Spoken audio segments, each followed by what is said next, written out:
स्वागत है आप सभी का अपने YouTube channel BLE live support पर। दोस्तों आज बात करेंगे 60 साल विधवा पेंशन विकलांग पेंशन 60 साल में कितनी बार किस महीने में आते हैं 3000 रुपये। ये सभी पेंशनधारियों को जानना अति आवश्यक है। तो दोस्तों बहुत से ऐसे पेंशनधारी हैं जैसे कि विकलांग पेंशनधारी हुए, 60 साल पेंशनधारी हुए या विधवा पेंशनधारी हुए। तो ऐसा ना कि 2 महीने लगभग नहीं हो पाते हैं और वो जाकर बैंक या कहीं भी बैंक मित्रों के पास जाकर कहते हैं कि हमारा जो पैसा है वो आ चुका है और बार-बार अपने खाता को चेक करवाते रहते हैं। तो दोस्तों इस वीडियो में मैं आपको बताऊँगा कि अगर आप 60 साल विधवा पेंशन या विकलांग पेंशन पा रहे हैं, तो आपको अपना जो पेंशन है वो किस-किस महीने में, साल में कितनी बार और किन महीने में आपके खाते में ट्रांसफ़र की जाती है।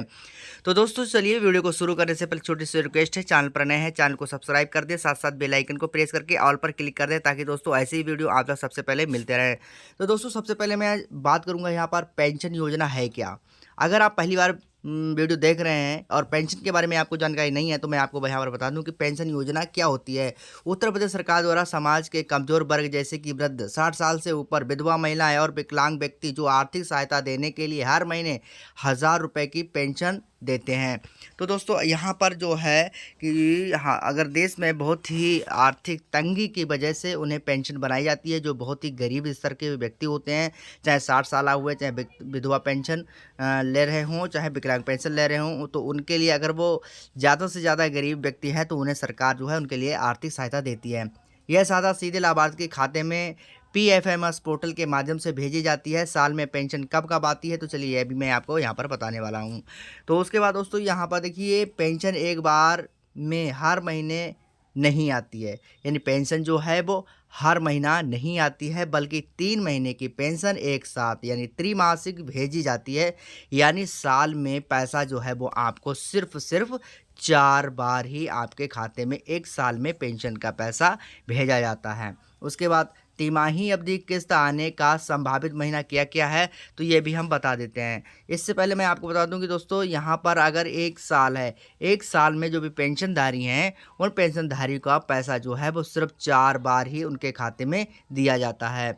तो यहाँ पर देखिए सबसे पहले मैं उदाहरण के तौर पे आपको बता देता हूँ, यहाँ पर देखिए अप्रैल और जून, यानी अप्रैल से लेकर अगर जून की बात करें तो यहाँ पर 3 महीने बीच में हो जाते हैं। तो 3 महीने की पेंशन जो है वो इकट्ठा होके जुलाई महीने में 3000 रुपये आपके खाते में सरकार के द्वारा भेज दी जाती है।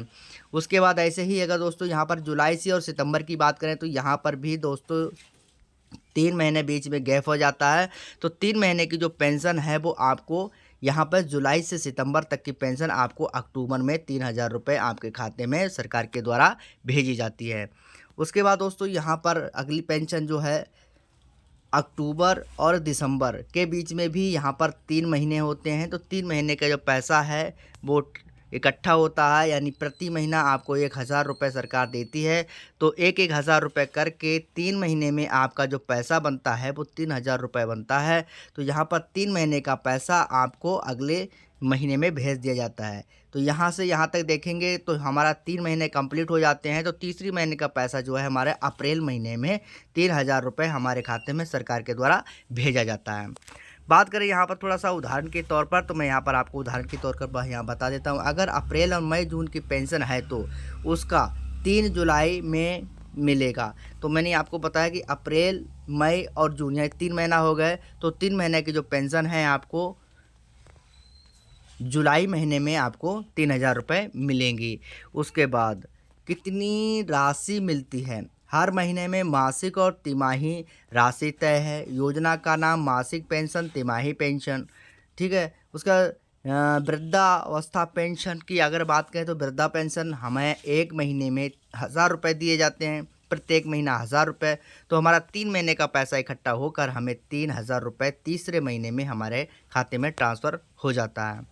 विधवा पेंशन की बात करें तो विधवा पेंशन भी यहाँ पर 1000 रुपये इकट्ठे करके 3000 रुपये हमें मिल जाते हैं। उसके बाद जो दिव्यांग पेंशन है, यानी दिव्यांगजन पेंशन है, उन्हें भी सरकार प्रति महीना 1000 रुपये देती है। तो 3 महीना पूरे होने पर हमें हमारे खाते में 3000 रुपये ट्रांसफ़र कर दिए जाते हैं। उसके बाद दोस्तों पात्रता क्या होती है? अगर आप इस योजना में लाभ लेना चाहते हैं तो आपको क्या-क्या पात्रता होनी चाहिए? जैसे कि वृद्धा पेंशन के लिए आयु 60 साल से ऊपर हो, बीपीएल श्रेणी या गरीब परिवार से नीचे जीवन यापन करने वाले हों। अगर यहाँ पर बात करें विधवा पेंशन के बारे में, तो महिला जो है विधवा होनी चाहिए, पति की मृत्यु प्रमाण पत्र होना चाहिए, गरीबी रेखा से नीचे जीवन यापन कर रहे हों। तो ये सब इनका जो है कंडीशनें होती हैं। अगर बात करें विकलांग पेंशन, तो विकलांगता जो है वो करीब करीब आपकी 40% से अधिक होनी चाहिए, तभी आपकी पेंशन बनेगी। उसके बाद गरीबी रेखा से नीचे यापन कर रहे हों। आवेदन आपको कैसे करना है? आवेदन करने के लिए आपको ऑनलाइन आवेदन ही आप कर सकते हैं। आवेदन करने के लिए दोस्तों यहाँ पर हमने एक लिंक दिया है, तो इस लिंक पे आप जाकर सीधे डायरेक्ट ही आवेदन ऑनलाइन कर सकते हैं। दस्तावेज़ की अगर बात करें यहाँ पर, तो आपके पास आधार कार्ड, आय प्रमाण पत्र, विकलांगता प्रमाण पत्र और मतलब जो भी कैटेगरी की आप ऑनलाइन कराना चाहते हैं, तो उनकी अलग अलग कैटेगरी होती है। तो यहाँ पर अगर विकलांग हैं तो विकलांगता प्रमाण पत्र लगेगा, विधवा है तो पति की मृत्यु प्रमाण पत्र लगेगा, पासबुक लगेगा और उसके पासपोर्ट साइज आपका होना चाहिए। उसके बाद दोस्तों यहाँ पर अगर हम बात करें पेंशन स्टेटस चेक करने के बारे, अगर आपका पहले से पेंशन बना हुआ है, तो आप यहाँ SSPY.UP.gov की वेबसाइट पर जाकर आप जो है अपने स्टेटस को चेक कर सकते हैं। अपनी योजना को सिलेक्ट करना है, वृद्धावस्था पेंशन है, जो भी पेंशन है आपको डालकर अपना ब्लॉक नाम जो भी है खोजेंगे और उसे आप चेक कर सकते हैं। आप चाहते हैं PFMS पोर्टल से, यहाँ पर आपको जो रजिस्ट्रेशन नंबर होता है, रजिस्ट्रेशन नंबर के माध्यम से आप PF पोर्टल से भी अपना स्टेटस चेक कर सकते हैं। PF पोर्टल पर चेक करने के लिए आपको PFMS पोर्टल पर जाना है, नाउ योर पेमेंट पर क्लिक करना है, आधार नंबर, खाता नंबर डालना है, बैंक का नाम चुनना है और सबमिट करना है। पेंशन ना आने का कारण आपको PFMS पोर्टल पर देखने को मिल जाएगा, वहीं से आप चेक कर सकते हैं। उसके बाद अधूरे हैं, अगर कोई भी डॉक्यूमेंट्स अधूरा होता है, तो आपकी जो पात्रता है वो ख़त्म हो जाती है। वैवाहिक स्थिति आदि सत्यापन आपको कराना अति आवश्यक होता है। अगर दोस्तों आपका जो है पेंशन नहीं आया है, किसी वजह से आपका पेंशन कट हो गया है, या आपकी कोई भी पेंशन अभी तक नहीं पड़ी है, या आपने अभी तक नया पेंशन बनवाई है, तो अगर आपको खाते में स्टेटस चेक करने पर कोई भी गड़बड़ी आती है या कहीं से आपका फॉर्म अप्रूवल नहीं हुआ है, तो आप समाज कल्याण विभाग इस नंबर पर आप कॉल करेंगे और कॉल करने के बाद आपको अपनी समस्या को बताना है, तभी आपका जो पेंशन है वो चालू कर दिया जाएगा।